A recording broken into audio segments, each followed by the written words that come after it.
You're listening to Exposure on Radio X. I'm John Kennedy, and that is Kings of Leon with Ballerina Radio. It is the opening track on the brand new album. Can we please have fun? I hope so, because I'm very pleased to say that Jared and Caleb from Kings of Leon are sat with me now. Hello, how are you? Doing great. Hello. It's great to have you here. So way back in the day, you've done a few Exposure album playbacks before, but it's so good to do the 9th album. How did you approach this record? What did you want to do? We took a different approach to this one. First of all, we were out of our record deal, so we were free agents. We didn't have anyone to answer to, which was a nice thing because we focused on making something that we all loved and not considering what everyone else would think. And it was a joy to make. I mean, we were all in such a good headspace, and a lot of communication going on between us. So much so to where by the end of it, we didn't even really have to do much communicating. We were all like pretty linked up and knew where to go and what to do, and we were kind of clicking on all cylinders. And so did you have a lot of material prepared before you went into the studio? Did you have it all written through, and were you writing together? Is that how you're doing it? It was a little bit of both. I mean, we went into it with a handful of songs that we were all stoked about, and of that handful, only a couple of them actually probably made the cut. But it was constantly writing. I would go home and write.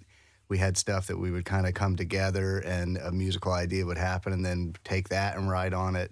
There was, like I say, we were all just kind of very much open. And, getting inspired by a lot of stuff. That's great. So Ballerina Radio, which we've just heard, is the opening song. What is Ballerina Radio? We're Radio X. I don't think I've come across Ballerina Radio before. I don't know. It felt like something special. And then in the song, it's not the most beautiful setting, but there is a little bit of hope in the song. And I feel like Ballerina Radio is kind of that one thing that brings this character sanity in the song, because he's, sounds like he's a lonely fella, and he eats his food from cans, and he lives in a little room with a fish tank, and it seems pretty bleak, but he does have the Ballerina Radio that kind of gives him hope, I guess. Is it a radio that has like a ballerina spinning on top of it, or is it a ballerina radio like the one station that still comes through in this apocalyptic future? Possibly that, I think. I think the Ballerina Radio is just something that, it's something that the one thing that he can look forward to is, so maybe it's a radio show, maybe it's a radio, I don't know. Maybe it comes through like once a month. It like bounces through and he gets his little can of... Whatever you want it to be. Yeah, that's great. But it's a little ray of light in his life. Yep. It's interesting. The whole track is interesting because it starts in such an atmospheric way and builds up in such a great way as well, in that there are no drums until about 2.5 minutes in, or 2 minutes 20 or something, just cymbals in the background. You're kind of building, and in fact it seems to lead into the album in a nice way, because the whole first half of the album is kind of focused on atmosphere and mood, I would say. That it's one thing that we've never done until we worked with Kid, was kind of just having a song very, very broken down, like no drums. And it's something that we've always appreciated in other songs, like Billy Bragg in New England, or Liar's Tale by Guided by Voices, a few of these songs that are just super broken down, one instrument vocal. And Kid, it was his idea to just have bass and vocal for the first even the vocal approach. He came to me and he was like, "Do you ever just like sing really quiet?" And I was like, I thought my job was to sing loud. Do you ever shut up? But I had him kind of like crank up the volume to where you almost have to sing at a bit of a whisper, or it's going to hurt your ears. So we took that approach, and it matched the rest of it, and it was an awesome little experiment. That is really interesting, because you hear that approach to your vocals across the whole of the album, don't you? Mm-hmm. The next song is Rainbow Ball. Mm-hmm. Again, another really fantastic phrase that kind of conjures up ideas in your mind. What is the rainbow ball? Rainbow ball. There was a ball in my yard that was a rainbow ball. Multicolored. One, yeah, It's one that of the simple. neighbor kids had kicked a ball into our yard, and it was a rainbow ball. And I had heard a song that fired me up, a band that I didn't know, but the song, it was like something about it. It like got me going. So anyways, we went to the studio that day, and I'd actually left the room. I'd gone to the restroom, and Jared started the bass line. Do, do, do, do, do, do. And I heard it, and I heard the song from earlier that had like pumped me up. And I was like, this is our song. That's that. So I ran out, and I was like, Nathan, get on the drums and just go tss, tss, tss, tss, tss. And Jared just kept hammering on it. I was like, don't stop, just keep going. And I started singing a little song that I had written a couple of days prior, and everything fell into place, and it was one of those things that we all kind of looked at each other and went like, all right, it was setting the tone for the album, and it still is one of my favorites. Mm-hmm. Yeah, to me, when I hear Rainbow Ball, the lyric, it conjures up I don't think about a physical ball. You obviously think about like an event. You know, it could be like, it kind of reminded, when I first heard it, I thought about the Neon Carnival, which is like this party that I go to at Coachella. It is kind of that. I mean, if I was telling you exactly what the song means to me, first of all, there's a verse, and I talk about like on the 4th we ran with our heads weighed down, big men were all around.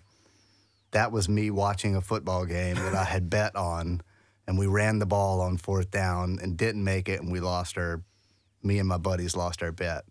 So it said our bet had died outside. And so then I'm like, the rest of the song, it's about that football player, the football player that didn't make it. And so, and he's the one that's going to the Rainbow Ball. He's the one that's taking all the rides. He's the one that's, his life outside of that failed attempt at. Yeah, that's great. I love these details, and I love the way that they can be the inspiration for something, and yet when we listen to it, we bring our own meaning to it.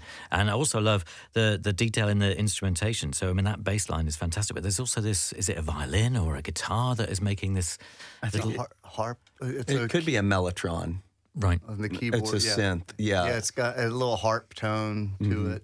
I could be wrong on it being a mellotron, but I know harpsichord, is that wrong? No, that could be a sound, or Yeah, Because that kind of comes in and comes out quite a bit. We are actually not as knowledgeable as people would like us to be. In the synth world, for sure. Yes, in the synth world. We're not those brainiac types, but you give us an instrument and we'll figure it out. Yeah, exactly, and play it and make a tune and make a great song, which is what it's all about. And we're going to listen to a great song now. This is Rainbow Ball. It's Kings of Leon on X-Posure Radio X. You're listening to X-Posure on Radio X. I'm John Kennedy, and that is Kings of Leon with Nowhere to Run. It's the 3rd track on the brand new album, Can We Please Have Fun? Caleb and Jared from the band are here with me tonight, talking us through the whole of the record.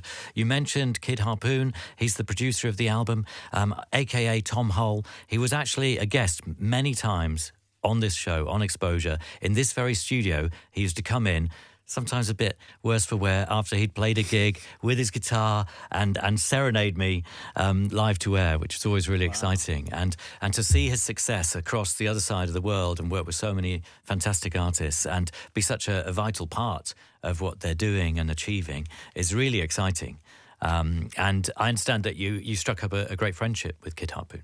Yeah, he's the best, man. We didn't know what it would be like, and we knew that it was a little bit outside of our comfort zone. First of all, working with new people, period, but working with somebody who had kind of come to great fame working with more pop acts, and we're kind of known as a rock band, but we knew that he started off in the indie world and in rock, and so that was his comfort zone initially.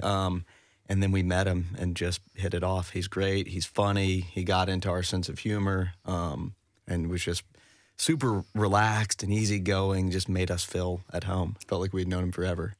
That's great. He was a great artist in his own right. Absolutely. And he worked really hard. He was at all these gigs, he'd like any opportunity he was there with his guitar, and he always had really great songs and really great melodies, which I think is what he's brought to all the people that he's worked with, and a great ear. Mm-hmm. Yeah, and he still has that that thirst and that excited thing where it's like when you come in, you know, sometimes in the studio you can come in with an idea and you're a little hesitant. You don't know what the reactions are going to be. But for him, he was like, anything that we came in with, he would just basically look at us and be like, if you're jazzed about it, I'm jazzed about it. Let's go do it. And we actually, it was hard to stop. You know, we wanted to keep going and just keep recording. I mean, we were just like, will somebody just pay for this so we can just make a double album? Because it was just such a good time. That's great. So maybe go in again soon and reconvene. I hope so. Yeah, already got songs going. So I don't know if we can afford him now that he's won all these Grammys. But you've won Grammys too. It's a school of equals, isn't it? I guess so, yeah. You always compare. Yeah. So what can you tell us about Nowhere to Run? It's one of the more dancey tunes on the album. When I remember, first of all, I didn't remember writing the bass line at all, and Caleb played me a voice memo, and he was singing on this song, and he was like, and I was writing a part, and he's like, he's like, why aren't you playing the bass line? And I was like, what are you talking about? And he's like,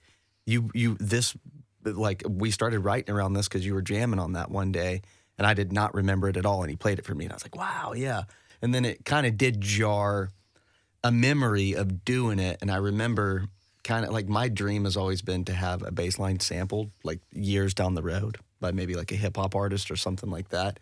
And so he played it for me, and I was like, yes, I remember writing that, and a year prior had gone in and we're working up new songs, and yeah, that was a song that Kid was pretty high on it straight away, but it just kept missing the mark a little bit. It wasn't moving the way that it felt like it could, and I kept saying, no, there's like this drum thing that needs to happen. It's got like some movement, like a Britpop thing. Very much a Britpop thing. I kept saying, like, there's a Stone Roses thing. There's something that it's missing here. And we went home and came back the next day, and he was like, or actually I think it was a couple weeks later, he was like, he pulled the song up and he was like, you guys want to work on this? And when he pushed play, he had found the thing and added it to the drum sound in some way. It's almost like just a tambo or a shaker or something. And I went, that's it. That's the sound. And he was kind of like, yeah, I know. So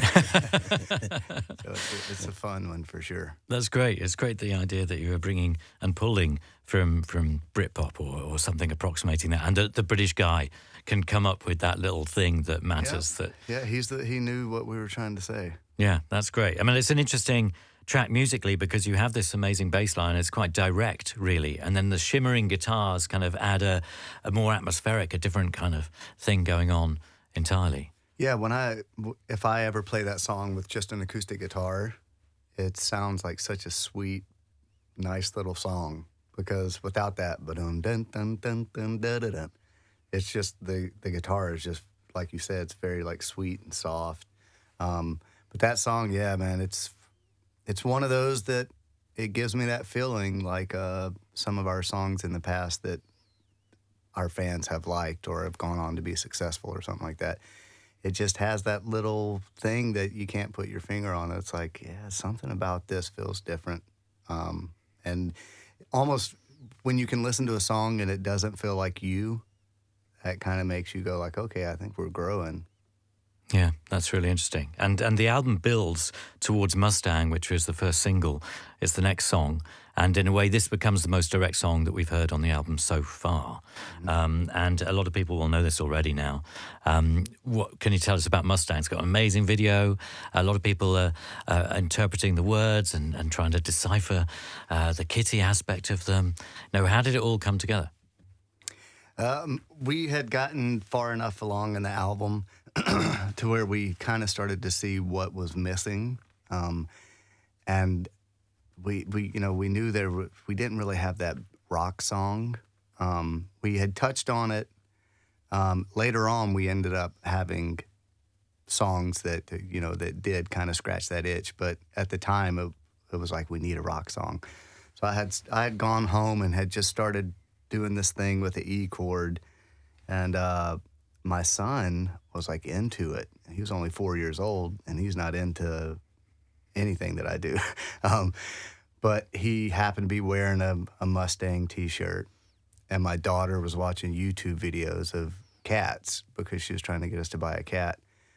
And so it was the Mustang and the kitty, and I was looking at their personalities. And when we got to the studio and I sang it for the first time and said that, I was like, that's just a throwaway line. I'm going to change that. And Tom was like, no, I think, that people are going to like that.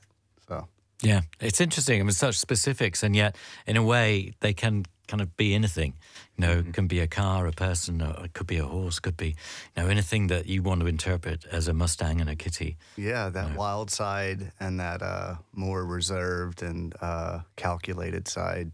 Yeah, and you seem to be describing a particular place. Are you? Like you're talking about, there was a Muscle magazine. Yeah. I was just in my office. A lot of these songs, if we went through with the lyrics, I can pretty much point out just about everything in my little office that inspired the lyrics. So it's really, it's like one of those crime movies where you go in, it's like, it's been here the whole time. There's this clue, there's that clue. So yeah, I just I was locked away in my little office, and things were kind of jumping off the walls, and things were popping out to me, and found a way to incorporate them in the songs. Yeah, that's brilliant. And did your daughter persuade you to get the cat? Did you get the cat? We do have a cat named Coco now. Right, Yes. excellent. And he sings about Coco on the album too. We'll get to that. Oh, I hope you point that out to me. But I have to buy my son a Mustang too. The car, or he wants a Mustang? Well, I like for people to think that it's not about a car, but it was a car T-shirt he was wearing. So yeah, I think it's probably the car that I'll have to buy. So Ford does want to send us some cars. Right. There's openings. Okay. There's conversations to be had. Excellent. Right, we're going to listen to it now. This is Kings of Leon with Mustang on Radio X. It is Kings of Leon with Actual Daydream from the new album Can We Please Have Fun? You're listening to X-Posure on Radio X. I'm John Kennedy, and Jared and Caleb from Kings of Leon are here talking us through the whole of the new album, An Actual Daydream. Caleb, you've been explaining some of the lyrical inspirations. Did you have an actual daydream in this instance? Yeah, Actual Daydream, we were actually on vacation, my wife and I and our children, and we had been in the studio, and like our thing was like trying to be positive, like no negativity. Let's see how positive we can be. And we were on vacation, and something had gone awry or whatever, and my wife said, "Actual nightmare." And I said, "Well, let's be positive." I said, "What if it's actual daydream?" And then, like, the kids are playing, and she goes to the beach or whatever, and I stayed behind and started writing.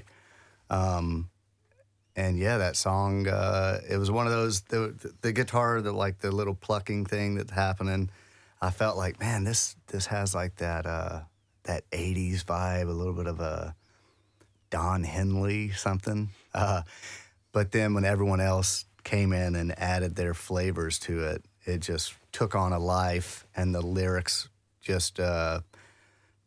had some hooks in them, and it's one of those things where I was like, yeah, it's a good song, but after people have heard the record, like my wife and Jared's played it for people, and a lot of people, it stands out to them, and I think it's because it's got a nice melody, and it's got like contrasting musical moments where the big striking guitar comes in on the chorus, and you've got heavy-handed acoustics, and it's one of those songs that I think we're going to enjoy playing it live. Yeah. I mean, this is a record, I think, that reveals itself over multiple listens, and it hooks you the more you hear each song. It's quite interesting the way it grows in that way, and so each time I've been listening to it, it's like, oh, maybe that should be a next single, or maybe that should be and it's one of those kind of records where suddenly you hear a song a few times, you think, oh, well, that's clearly the big one, that's going to be massive.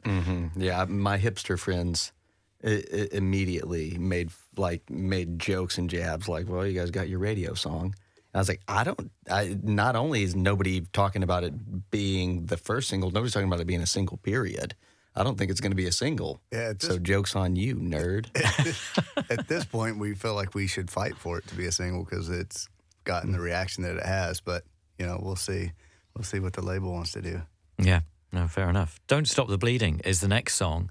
And this has another kind of era or feel to it. There are points where it reminds me of the British band, the XX.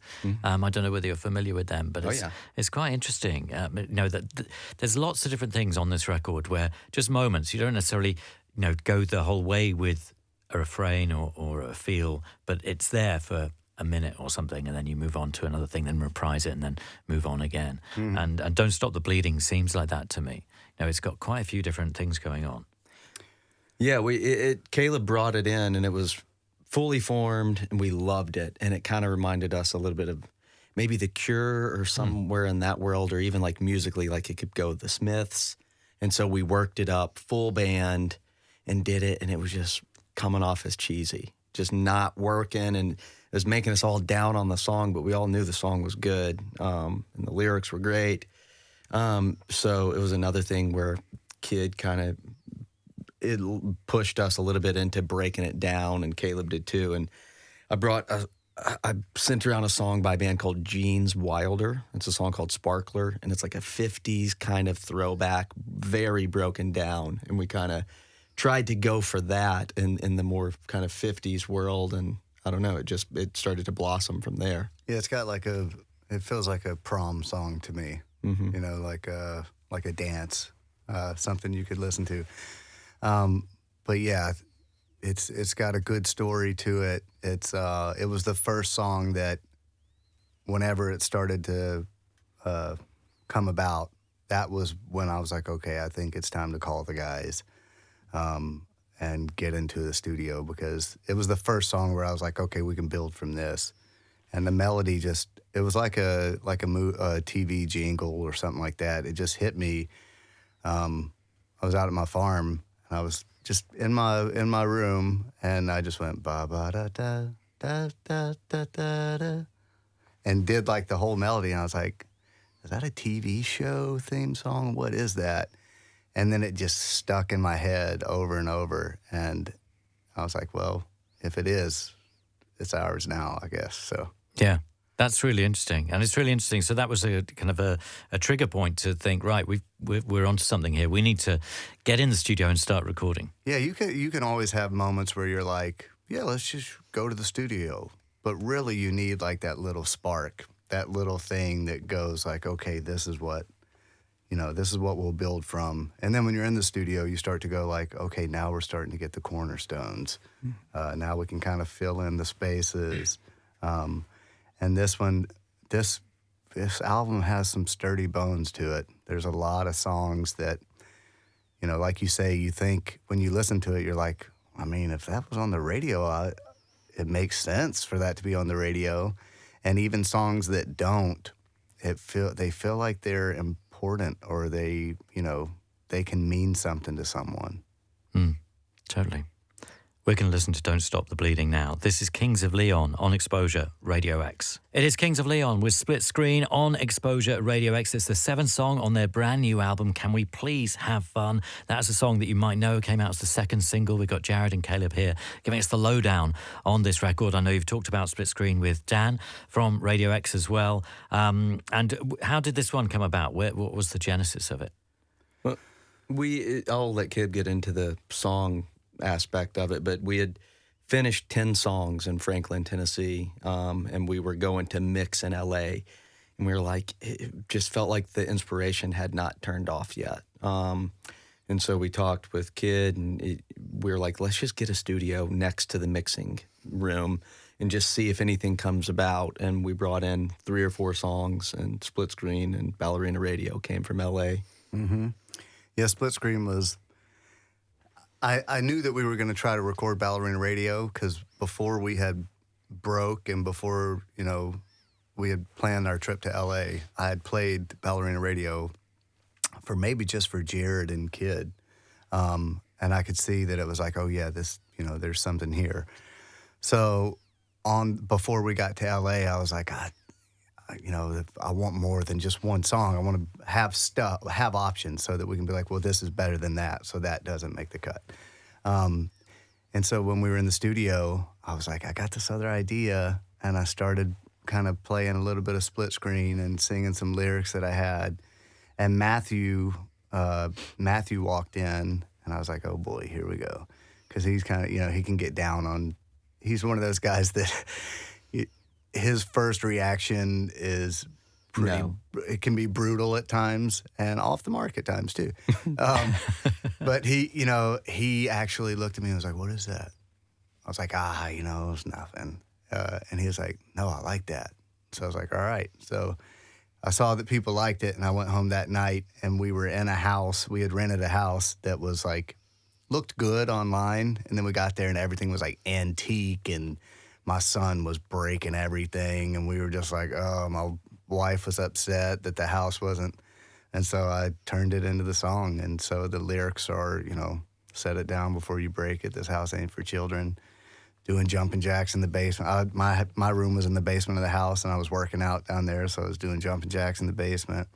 It's just one of those things where at that point, things were kind of just coming to us, and we were open to the inspiration. So, once again, things were just situational things were just kind of jumping out, and they felt poetic to me, and we ended up being able to incorporate them into the music. Yeah. It's interesting because you put some of those words together and put it with the music, and suddenly it takes on another kind of life. It seems quite cinematic, that song. Mm-hmm. The way you're describing things, and you're thinking, what kind of movie is this? Is this a thriller? Is it a horror movie? Mm-hmm. It's quite interesting the way it works out. It's really interesting. Nothing to Do is the next song, the 8th song on the new album by Kings of Leon. Can We Please Have Fun? The title. Where does that come from, and what does that relate to? Yeah, I don't know how it links in. It was one of many album titles. When we first started the band, we had like one of our father's old Bibles, and in the back there's like this tree of life, and all the branches represent something. And one of the branches said youth and young manhood, and so we were like, okay, great, let's make that our first album. Album 2 had a song called Aha Shake Heartbreak. Changed that title to Taper Jean Girl because we liked Aha Shake Heartbreak. That was the album. Anyways, so forth, so on. And then we look up and it's like all of our albums have 5 syllables. Mm-hmm. And so then we were like, well, the rest of them have to. So for this album and for other albums, like if you're talking to me and you see me kind of glaze over and look like I'm counting in my head, it's because you just said something that's 5 syllables that I'm like, oh, that's good. So I had written down a bunch of different things, and I sent it to Jared, and all the 5-syllable things. And Can We Please Have Fun was one of the things that was at the top. And that was one of those things where I didn't necessarily think it would be an album title. It was almost kind of like just my feelings before we went in the studio. Like, come on, guys, let's just go enjoy this process. Let's take the stress out of it as much as we can and go in there and have fun. And him and Tom and I feel like everyone just kind of went like, okay, I like that. But we hadn't decided on what the album title was. And there was a couple we were kicking around. And then it was like this pressure moment. The label was like, yeah, so we're so excited. What's the album called? And I just said, Can We Please Have Fun? And I was kind of like, is that going to be it? I don't know. And then they were like, oh, we love it. Oh, we can work with this. So now everyone thinks that the album's fun. There are some fun moments in there, but it was more about us like enjoying the process. Yeah. And I think the statement has taken on a grander meaning now. But that's a good thing, and it's quite a good motto for approaching writing and recording and stuff, especially after so many years doing the band and releasing loads of records and playing loads of shows and everything. It's like, but you want to remember why you got into it, and I think people can really relate to that. It's absolutely, it's that. We kind of felt like with the last couple albums, it had started to feel a little bit like work and like a job, and a little bit less like art and fun, like you said, the reason why you get into it. And so I think that's kind of where Caleb was with that and why we went with that. We didn't actually, Caleb and I knew that it was going to be, Can We Please Have Fun? And we purposefully did not tell Matt until it was after it was official, because we knew he would say no and just poo-poo the whole thing. So he found out when the label found out, He was not happy. Interesting. Yeah. You gotta, you gotta handle people, I suppose. Yeah. No. Yeah, you got to know what you're walking into. Nothing to Do is the next song, and this kind of gets a bit frantic. It kind of takes the album off on a kind of higher pace, really. Yeah. Nothing to Do was one of those. That was the other song that I was talking about earlier when I was like, we didn't really have a rock song. And then I feel like Nothing to Do and Mustang kind of inspired one another as far as like, hey, I like that. Let's give another one of those. And someone the other day said that Nothing to Do is Kings of Leon's first punk song. So I was like, all right. We were going for more of a post-punk thing, but that's cool. Yeah. But yeah, at first when those lyrics happened, that first line, I was like, is that too jarring? Does it sound like political? Does it sound like I don't want to be like that old rock band that starts wagging their finger and talking politics to people? But it did feel like, coming off the heels of the craziness that we have gone through. And this was our first, even though our last album came out post-COVID, it was made pre-COVID. So this is actually our first post-COVID album. And that beginning of that felt like it was the first time I really referenced it. There's panic on the street, man is obsolete, our wires got crossed, and now we don't speak. And so it was like that first initial thing, but I always knew that by the time you got to the chorus, it was going to everything was going to, the chains were going to be released and you were going to have this free, nice melody. But yeah, that was one that it just, the more we kind of leaned into it and was like, all right, well, let's go harder, louder, faster. Let's keep going. It definitely was a moment in the studio that we all looked at each other and felt like, all right, this feels like the old days as far as a little bit reckless, enough melody to where, if people last long enough in the song, they'll get there. Yeah. But yeah, that one still gets me fired up. Yeah, totally. And it's good to tap back into that youth and young manhood energy. And there's still more of that energy on this album after Nothing to Do. We'll go into that in just a minute, but we're going to listen to it now. This is Kings of Leon with Nothing to Do on Radio X. Kings of Leon with M Television on X-Posure Radio X, the 9th song on the new album, Can We Please Have Fun? We're getting the lowdown tonight with Caleb and Jared. What can you tell us about M Television? It's one of my favorite songs on the album. It's just like it got a driving kind of, I don't know, just like a little bit of an angst to it, and I really connected to the lyrics and the chorus. It's just, I don't know. It's a bit of an anthem. The music of the chorus was something that we had that had been living in our world for a minute, and I had this other thing which ended up being the verses, and we were in there kind of messing around. I was like, well, what if we combine the two? And we did, and it worked. And another one of those songs, it was one that kind of scared me a little bit because I was like, oh, it feels like it's a big hit, But it hasn't been addressed yet, so it's not a hit yet, but it does definitely have some potential. It's got a big chorus and a really, really solid message. Yeah, totally. And it's another part of this ascent on the last half of the album where things get more upbeat and more frenetic. And that continues with Hesitation Generation. So after Nothing to Do, into M Television, into Hesitation Generation, it's like we're watching the set and you've been building us, and now everybody's jumping up and down, going crazy. Yeah. Yeah. Hesitation Gen was, Matthew had this guitar thing that he kept playing, and I don't remember which part of the song it ended up being. But it was like, all right, this feels cool. It had some energy. So we had just recorded, or I had just started messing around with split screen, and it's actually the same chords. So I was like, well, I'm just going to play that. No one's going to know. And no one did notice. They're going to know. And so I just played that. But it was another one of those things where it's like, all right, I want these lyrics to be just like, I want people to just be like, what is going on here? And once again, my office, in my winning chair, which is, I say that in the song. I went and got away with murder, had them pinning on my neighbor. It was a fun one to write. It was just like a lot of fun. Amazing. It sounds great. Hesitation Generation, Kings of Leon, Radio X. Kings of Leon, Ease Me on Exposure Radio X, the penultimate song from the new album, Can We Please Have Fun?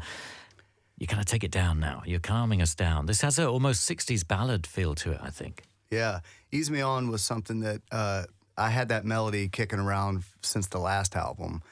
And it was one of those songs that I thought it had been too long and it wasn't going to end up having a life.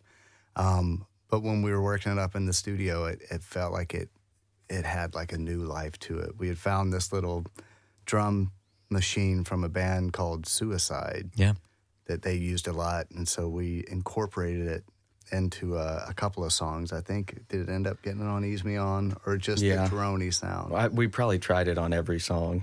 But Ease Me On was, I actually wrote those lyrics on actual Daydream vacation. And we had a gentleman that would help us around the house, and his name was Coco. And he would bring us ice cream at night. And so I gave him some love and said, Coco brings us ice cream. And you named your cat after him. And the cat is called Coco too. Yeah. Well, the song was in my head, yeah. Excellent. I love the backing vocals on Ease Me On.